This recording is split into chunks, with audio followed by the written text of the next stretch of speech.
going to start out with talking about how a lot of you are probably already doing this, using AI shopping assistants during this Cyber Monday. We are here and we have the lead analyst with Adobe Digital Insights joining us to talk all about it, Vivek Pandya. Vivek, thank you so much for your time. Hopefully I didn't butcher your name there. If I did, make sure to correct me. Thank you so much for joining us. I want to talk to you about this. How are people using AI shopping assistants this time of year? Well, it's the first official season that is allowing generative AI influence to impact the buying journeys for consumers. So they're leaning on it for ideation, coming up with Christmas lists, and figuring out what they're going to get for people. Then they're also moving to use cases where they're trying to figure out where the best prices are for certain goods, where they can find alternate or cheaper versions of goods. So as consumers get more and more comfortable with these generative AI platforms, we're seeing the visit traffic really scale. Just over Thanksgiving, we saw traffic from generative AI platforms to retail sites eclipse over 800%. So it's a pretty impactful trend that's happening right now. Looking at the data, is there any indication of exactly what kind of deals people are looking for? Are they looking in the electronic space? Are they looking for apparel? Is there any indication in the data in terms of that?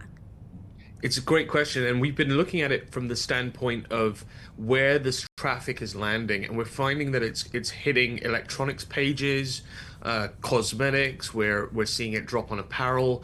But electronics is very key because there's a lot of complexity involved with some electronic devices. So televisions or computers, like how much memory, RAM, all those things does a person need for their computer? What's the best option?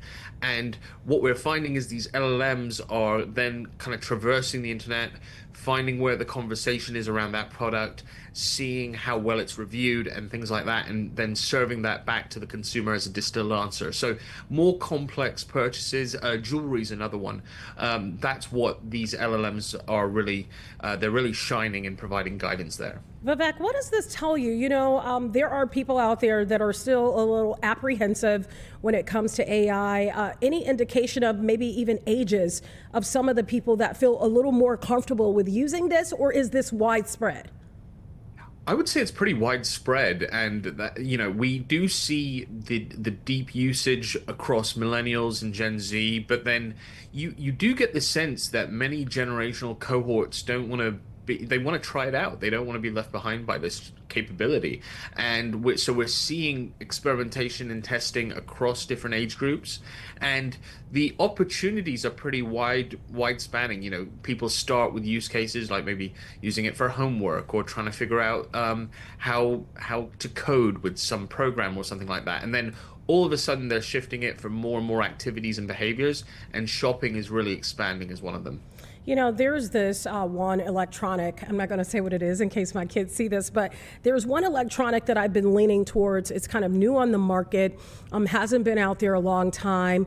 How is AI catching up with this technology? Because, for example, because this particular asset is out there, it's brand new. I did go to AI to see what it offers, what it's all about. How does AI catch up so fast? This literally just hit the market right before the holidays.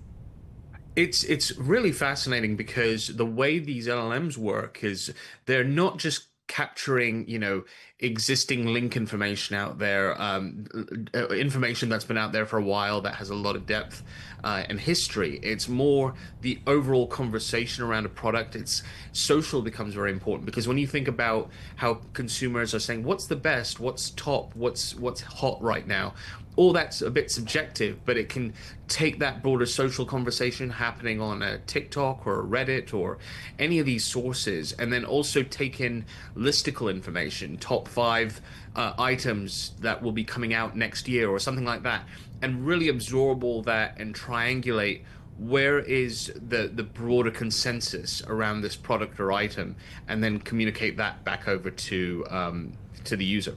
Yeah, pretty impressive. We are here at Cyber Monday, but I want to go back a little bit and talk about Black Friday because we have heard, over this year, we've heard a lot of people say, spending and prices are up, especially like if you go to the grocery store. At one point, we know a lot of goods were impacted by tariffs. Some still are. What did we see happen on Black Friday that maybe we haven't seen in years past? Well, it's been fascinating to profile back Black Friday this year because in the past, especially when we think about when we're coming out of the COVID pandemic and things like that, we saw consumers a little more flush with cash and then, buying early, kind of, not really, prioritizing Black Friday. But what we found now is consumers are in a sort of broader cost of living, they're conscientious about prices and trying to get value. And essentially, they're really kind of essentially coming back to Black Friday and Cyber Monday and Thanksgiving, these marquee days, because even though they recognize there are discounts happening across the board, they feel like they'll get the best discount on those major days. So that's why we saw Black Friday get $11.8 billion and grow over 9%, because consumers really view the value of the online space and recognize there's a lot of options out for them. And that's why that's why we saw consumers really tap into Black Friday, Thanksgiving, and what we're expecting for Cyber Monday at about $14 billion. That's all really predicated on this fact that consumers are hunting for value. They're trying to get really strong deals, and they're following through with that. Vivek, do you think we'll ever return? I remember back in the day, not that long ago, but back in the day enough, where on a Friday, the joy of the family was to wake up early in the morning, get in line, go to the stores. Do you think we'll ever return back to that, considering that it seems like Black Friday has seen this surge online? Do you think it will translate to maybe going back to some of the stores?